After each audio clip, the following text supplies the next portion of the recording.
हिमाचल में आगामी 4 नगर निगम चुनाव को लेकर भाजपा व कांग्रेस दोनों ही दलों ने अपने अपने प्रत्याशी चुनाव मैदान में उतार दिए हैं। दोनों ही दलों के नेता इन चुनाव में अपनी अपनी जीत के दावे कर रहे हैं। इसी कड़ी में आज शिमला में भाजपा प्रदेश अध्यक्ष सुरेश कश्यप ने कहा है कि निगम के चुनाव के लिए सभी 64 वार्डों पर पार्टी प्रत्याशियों के नाम घोषित कर दिए हैं। उन्होंने कहा है कि सभी चयन शीर्ष नेतृत्व के साथ विचार विमर्श करने के बाद ही किया गया है।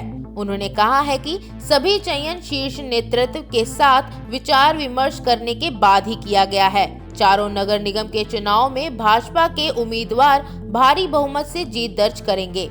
सुरेश कश्यप ने कहा है कि भाजपा प्रदेश व केंद्र सरकार की उपलब्धियों को लेकर जनता के बीच जाएगी और उन्हें पूर्ण विश्वास है कि प्रदेश की जनता पूर्व के चुनाव की तरह ही इन चुनाव में भी भाजपा प्रत्याशियों को जन समर्थन देकर विजयी बनाएगी। कश्यप ने कहा है कि चुनाव के लिए सभी कार्यकर्ताओं को जिम्मेदारियां सौंप दी गई हैं। वहीं फतेहपुर विधानसभा पर उन्होंने कहा है कि इस उपचुनाव के लिए प्रतिभागियों व सह प्रतिभागियों की नियुक्ति कर दी गई है।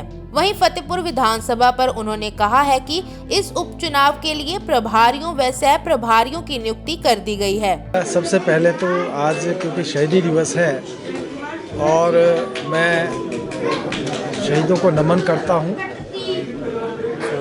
आज शिमला में भी यहाँ एक रक्तदान शिविर का आयोजन किया गया था जिसमें मुझे भी आने का मौका मिला।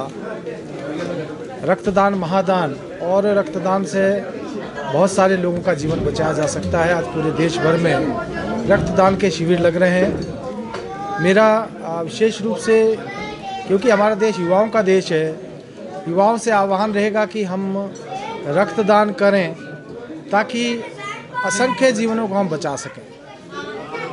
बाकी जहाँ तक 4 नगर निगमों की बात है, भारतीय जनता पार्टी ने अपने प्रत्याशी घोषित कर दिए हैं और 64 के 64 स्थानों के ऊपर हमारे जो प्रत्याशी उनकी घोषणा कर दी गई है और हमें पूर्ण विश्वास है कि बहुत विचार मंथन के बाद, बहुत जनता की फीडबैक लेके और सर्वेक्षण के आधार पर हमने प्रत्याशियों की घोषणाएं की हैं।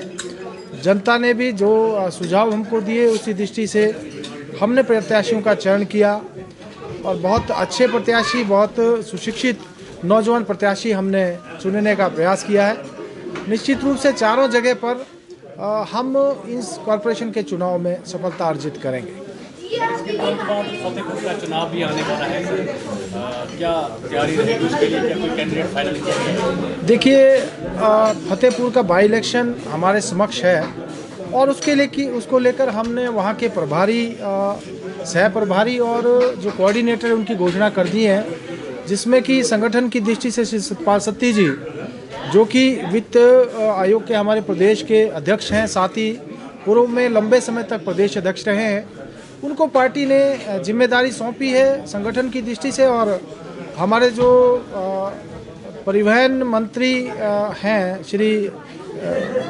हमारे जो उद्योग मंत्री श्री विक्रम जी, उनको प्रभारी बनाया गया और हमारे जो वन मंत्री हैं श्री पठानिया जी, उनको सह प्रभारी बनाया गया है। उस दृष्टि से हम आगे बढ़ रहे हैं। वहाँ की हमारी टीम, उसका हमने गठन कर दिया है, चाहे प्रभारी हैं, सह प्रभारी हैं या पार्टी की ओर से, संगठन की ओर से प्रभारी, इस दृष्टि से हमने लगा दिए हैं और नीचे तक का कार्य भी हमारा प्रारंभ हो गया है। चाहे उसमें हमारे मंडल की बैठकें हैं, हमारे बूथों की बैठकें, हमारे ग्राम केंद्रों की बैठकें, और हम पूरी तैयारी के साथ फतेहपुर के लिए भी लगे हैं। निश्चित रूप से उसमें भी हम कामयाब होंगे। द टारगेट न्यूज के लिए शिमला से विनोद कुमार की रिपोर्ट। पल पल हर पल समाचारों से अपडेट रहना है तो हमारे इस चैनल द टारगेट न्यूज को लाइक करें, सब्सक्राइब करें व बेल आइकन को जरूर दबाएं। घर बैठे सारी जानकारी पाएं।